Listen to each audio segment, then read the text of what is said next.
श्री शिवाय नमस्तुभ्यम दोस्तों। आप सभी लोग विश्वास नहीं मानेंगे कि इस कार्तिक के महीने में सोमवार की अष्टमी आ रही है। ये बात सुनकर आप लोगों को भी एक सरप्राइज़ जैसा मिल सकता है, क्योंकि इस कार्तिक के महीने में ऐसा दिन आ रहा है जिस दिन का बहुत सारे लोग बहुत बेसब्री से इंतज़ार करते हैं, क्योंकि साल में कुछ ही ऐसे दिन होते हैं जिस दिन पर सोमवार की अष्टमी पड़ती है, जो कि दोस्तों इस बार 20 नवंबर 2023 को पड़ने वाली है। 20 नवंबर को सोमवार का दिन है और यहाँ पर सोमवार के साथ में अष्टमी तिथि भी है, जिसे गोपाष्टमी के नाम से आप लोग देख सकते हैं। आप अपने कैलेंडर में जाके साफ साफ देख सकते हैं उस दिन गोपाष्टमी लिखा हुआ है। ठीक है, तो मतलब क्या है इसका, गोपाष्टमी है और सोमवार का दिन है, तो इस दिन है 20 नवंबर को सोमवार की अष्टमी। और सोमवार की अष्टमी है तो सोमवार की अष्टमी के कुछ ऐसे उपाय हैं जिन्हें अगर आप लोग इस दिन करते हैं तो आपकी जो भी मनोकामनाएं होती हैं वो पूर्ण ज़रूर होती हैं। उसका सबसे बड़ा कारण क्या है? उसका सबसे बड़ा कारण ये है कि ये जो दिन होता है सोमवार की अष्टमी का या गोपाष्टमी का, ये जो है शंकर जी और पार्वती जी के मिलन का दिन होता है। और अगर ये दिन मिलन का होता है तो इसका सीधा सा मतलब ये है कि अगर हम भी भगवान शंकर और माता पार्वती जी के मिलन को कराएंगे तो निश्चित ही भगवान शिव और माता पार्वती जी का आशीर्वाद हमारे घर परिवार पर ज़रूर होगा और वो हमारी मनोकामनाएं भी पूर्ण करेंगी। तो आज की इस वीडियो में हम आपको 31 चावल के दाने, 31 हरे मूंग के दाने और 31 बेलपत्र वाला उपाय अच्छे से समझाने वाले हैं। ठीक है, हर वीडियो में हम आपको एक या दो ही उपाय बताएंगे, क्योंकि अगर एक वीडियो में कम से कम मतलब 4 या 5 उपाय बता दें तो काफ़ी ज़्यादा लोग कंफ्यूज हो जाते हैं और वो कोई भी उपाय सही से नहीं कर पाते हैं। इसीलिए इस वीडियो में मात्र हम आपको 31 चावल, 31 बेलपत्र और 31 हरे मूंग के ही दाने वाले जो उपाय हैं वो ही बताएंगे। इसीलिए आप इस उपाय को अच्छे से सुने। इस वीडियो को देखने के बाद आपको किसी और वीडियो को देखने की ज़रूरत ही नहीं है इस उपाय को करने के लिए, क्योंकि इस वीडियो में हम आपको बहुत अच्छी तरीके से ये वाला उपाय समझा देंगे। सबसे पहली बात, ये वाला जो उपाय हम आपको बताने वाले हैं ये सिर्फ और सिर्फ सोमवार की अष्टमी के दिन किया जाना है।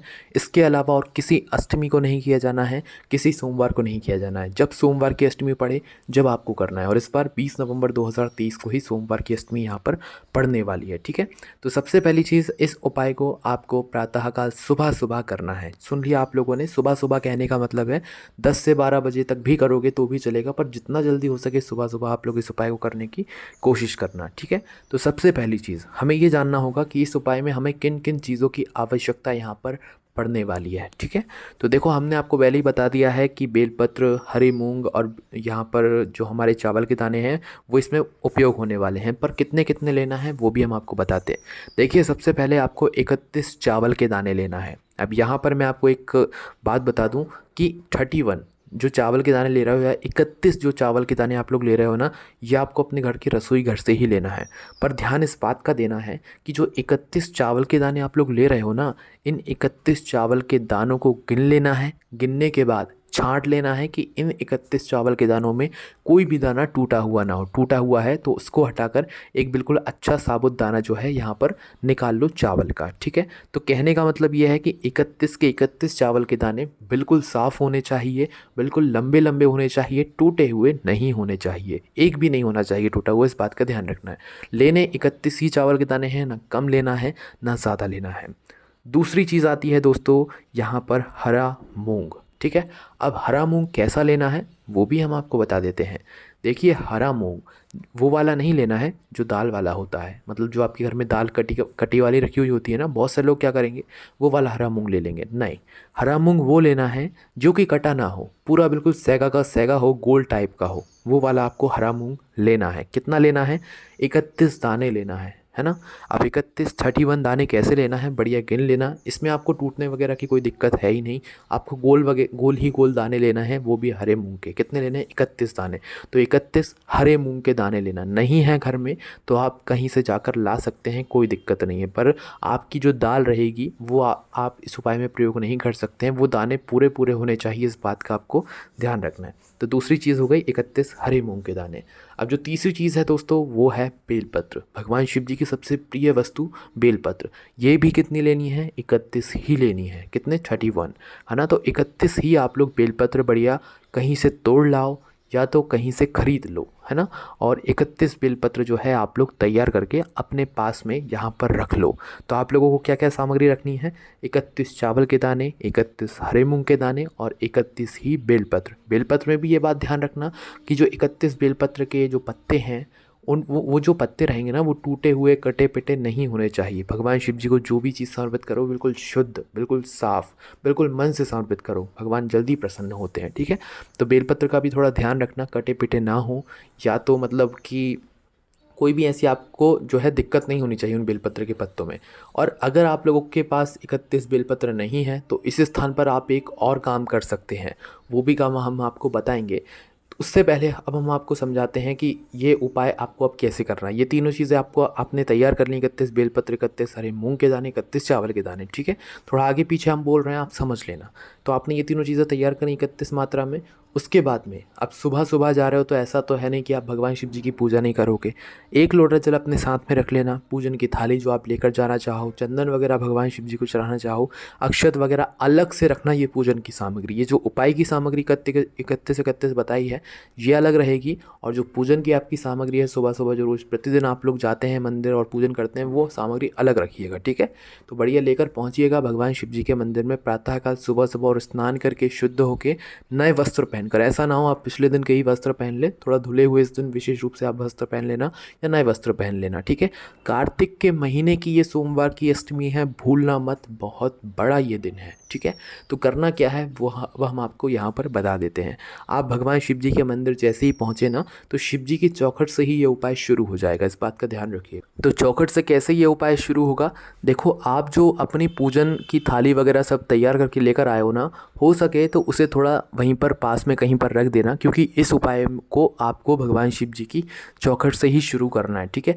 और चौखट जब आपके दोनों हाथों में सामान रहेगा तो आप फिर मतलब इस उपाय को कैसे अच्छे से कर पाओगे। तो इसलिए अपने पूजन के जो भी सामग्री है वो साइड में रख देना, ठीक है, थोड़ी देर के लिए। तो अब आपको करना क्या है, आपको अपने हाथ में 31 चावल के दाने, 31 हरे मूंग के दाने, 31 बेलपत्र अपने साथ में मात्र रखना है उपाय को करते समय, ठीक है। जब भगवान शिव जी की चौखट पर पहुंच जाओ तो ये तीनों वस्तुएं, तीनों सामग्री आपके हाथ में होनी चाहिए। सबसे पहले आपको क्या करना है कि भगवान शिव जी की जो चौखट होगी, या जहाँ से आप लोग भगवान शिव जी के मंदिर के अंदर प्रवेश कर रहे हो, दो साइड होंगी चौखट की, एक राइट साइड और एक लेफ़्ट साइड। तो कोई सी भी साइड देख लेना, राइट देख लेना या लेफ़्ट देख लेना।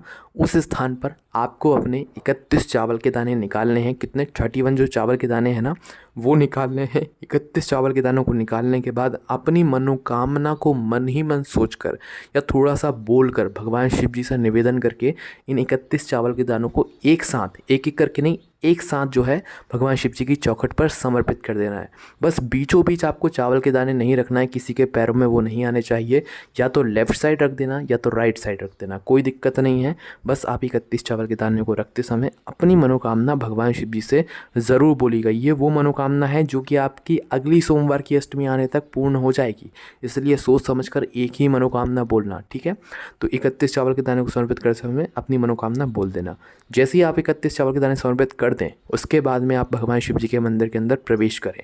प्रवेश करने के बाद ऐसा ना हो सीधा भगवान शिव जी के पास में पहुंच जाए, आपको आकर रुकना है नंदी बाबा के पास में, ठीक है। नंदी बाबा के पास में आकर रुकना, बैठ जाना हो सके या थोड़ा सा नीचे झुक जाना। उसके बाद में आपको क्या करना है, अब आपको निकालने हैं अपने 31 हरे मूंग के दाने जो आप घर से गिन कर लेकर आए हैं। ये सभी सामग्री घर से गिनकर तैयार करके लेकर आना है, मंदिर में आपको इसका कुछ नहीं करना है, ठीक है। तो 31 हरे मूंग के दाने जो आप लेकर आए हो ना, अब आपको इनका क्या करना है कि 31 हरे मूंग के दाने को आपको भगवान नंदी बाबा को समर्पित करना है, जो भगवान शिव जी की शिवलिंग के सामने बैठे हुए होते हैं। अब ध्यान यहाँ पर ये बात देना है कि ये जो 31 हरे मूंग के दाने हैं ये कहाँ पर समर्पित करना है। देखो भगवान नंदी बाबा के 2 पैर होते हैं और एक पैर हमेशा उठा हुआ होता है। तो उस उठे हुए पैर के पास, मतलब वैसे 4 पैर होते हैं पर आगे के 2 पैरों की हम बात कर रहे हैं, तो जो उठा हुआ एक पैर होता है ना, उस उठे हुए पैर के नीचे या उस उठे हुए पैर के पास में आपको यह 31 हरे मूंग के दाने समर्पित कर देने हैं, ठीक है। समर्पित करने के बाद भगवान से निवेदन कर लेना, नंदी बाबा से प्रार्थना कर लेना जो भी आपकी मनोकामना हो उसके लिए। 31 हरे मूंग के दाने आपने समर्पित किए, उसके बाद में वहाँ से भी उठ जाना है। उठने के बाद सीधा आ जाना है आपको भगवान शिव जी की शिवलिंग के पास में। यहाँ पर आकर भी आप बैठ सकते हैं या थोड़ा झुक सकते हैं, ठीक है। अब आपको क्या करना है, आखिरी में आपके पास 31 हरे मूंग के दाने ही बचे हैं, मतलब जो 31 बेलपत्र हैं वो बची हुई हैं, ठीक है, तो उनको निकाल लेना है। अब आपको क्या करना है, सबसे पहले आप भगवान शिव जी की शिवलिंग में ये देख लो कि माता अशोक सुंदरी जी, मतलब शिव जी की सबसे छोटी बेटी जी का स्थान कौन सा है, वो स्थान कहाँ पर होता है, ठीक है। तो वो स्थान हम आपको बताते हैं, माता अशोक सुंदरी जी का एक स्थान होता है जो कि जलाधारी के ऊपर होता है, जलाधारी के बिल्कुल बीचों बीच होता है, आगे की तरफ जहाँ से जल बहता हुआ जाता है नीचे गिरता है ना, तो जो जलाधारी के बिल्कुल बीचों बीच का जो हिस्सा है, जहाँ पर कहीं पर नाग देवता बने हुए होते हैं, कहीं पर लाइन होती है मोटी सी, कहीं पर ऐसा ही कुछ होता है, ठीक है। तो वो बीचों बीच बिल्कुल जो है माता अशोक सुंदरी जी का स्थान होगा। अब यह 31 बेलपत्र आपको वहीं पर बीचों बीच समर्पित करनी है, वो भी एक एक करके, ठीक है, चढ़ाते जाना है। और ध्यान रखना कि इन 31 बेलपत्र की डंडी का मुख किस तरफ हो, जहाँ से जल बहता हुआ जाता है और जलाधारी से नीचे गिरता है, उस तरफ डंडी का मुख होना चाहिए बेलपत्र की, ठीक है। तो हो सके तो इन बेलपत्र की बीच वाली बड़ी पत्ती पर आप चंदन भी लगा सकते हो, पीला चंदन, नहीं हो कोई दिक्कत नहीं है, ऐसे भी चढ़ा सकते हो। तो एक एक बेलपत्र उठाना, श्री शिवाय नमस्तुभ्यम बोलना और माता अशोक सुंदरी जी पर चढ़ा देना, डंडी का मुख जलाधारी की तरफ करके। एक बेलपत्र चढ़ाई, दूसरी बेलपत्र चढ़ाई, तीसरी चढ़ाई, चौथी चढ़ाई, पांचवी चढ़ाई, इसी तरीके से पूरी 31 बेलपत्र यहाँ पर आप लोग एक एक करके चढ़ा देना। एक साथ नहीं चढ़ाना है, आप पंडित जी की वीडियो ध्यान से देखोगे तो उन्होंने बोला है कि आप लोग चढ़ाते जाना, ठीक है, एक एक करके, है ना। तो आप एक एक करके चढ़ाते जाओ। 31वीं बेलपत्र हो तो उस पर हो सके तो चंदन वगैरह कुछ लगा देना, नहीं हो तो एक चावल का दाना ला सकते हो अपने साथ में, वो समर्पित करके जो है अपनी मनोकामना करके उस पर मतलब माता अशोक सुंदरी जी पर समर्पित कर देना।